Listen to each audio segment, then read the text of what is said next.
Kerala cricket league രണ്ടാം season താരലേലം പൂർത്തിയായി. ഈ സീസണിൽ ക്രിക്കറ്റിനപ്പുറം സംസ്ഥാനത്തിന്റെ സാമൂഹികവും സാമ്പത്തികവുമായ വളർച്ചയിലും മുഖ്യ പങ്ക് വഹിക്കാൻ KCL ലക്ഷ്യമിടുന്നു. ഇതിന്റെ ഭാഗമായി KCL കേരള ടൂറിസവുമായി സഹകരിച്ച ക്രിക്കറ്റ് ടൂറിസം എന്ന ആശയവും മുന്നോട്ട് വയ്ക്കാനുള്ള സാധ്യതയും തേടും. വളരെ തീവ്രവും വാശിയേറിയതുമായിരുന്നു KCL താരലേലം. കളിക്കാരുടെ പട്ടികയിൽ യുവത്വത്തിന്റെയും അനുഭവസമ്പത്തിന്റെയും മികവ് ഇത്തവണയും കൂടുതലാണ്. അടുത്ത മാസം 21-നാണ് KCLന്റെ രണ്ടാം സീസണ് തുടക്കമാകുന്നത്. തിരുവനന്തപുരം ഗ്രീൻഫീൽഡ് ഇന്റർനാഷണൽ സ്റ്റേഡിയത്തിലാണ് മത്സരങ്ങൾ നടക്കുക. ഓരോ ദിവസവും 2 മത്സരങ്ങൾ വീതമുണ്ടായിരിക്കും. കേരള ടൂറിസവുമായി സഹകരിച്ച് ക്രിക്കറ്റ് ടൂറിസം എന്ന ആശയം മുന്നോട്ട് വയ്ക്കാനുള്ള സാധ്യതയും സംഘാടകർ തേടുന്നുണ്ട്. പക്ഷേ ഇത്തവണ നമ്മൾ ടൂറിസം ഡിപ്പാർട്ട്മെൻറ്റുമായിട്ടും സംസാരിച്ചിട്ടുണ്ട്.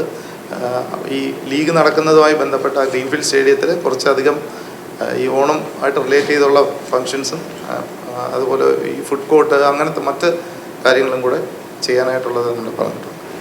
നമ്മൾ ഈ ക്രിക്കറ്റാണ് ലഹരി എന്ന് പറഞ്ഞിട്ടുള്ള രീതിയിൽ ഉള്ളൊരു ആഡ്സും അങ്ങനത്തെ പ്രൊമോഷനും കൂടെ നമ്മൾ ചെയ്യുന്നു. ഇത്രയാണ് പ്ലാൻ ചെയ്തിരിക്കുന്നത്.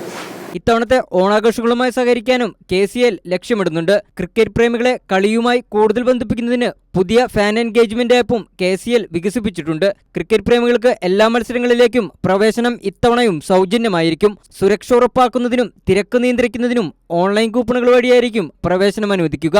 കൈരളി ന്യൂസ്, തിരുവനന്തപുരം.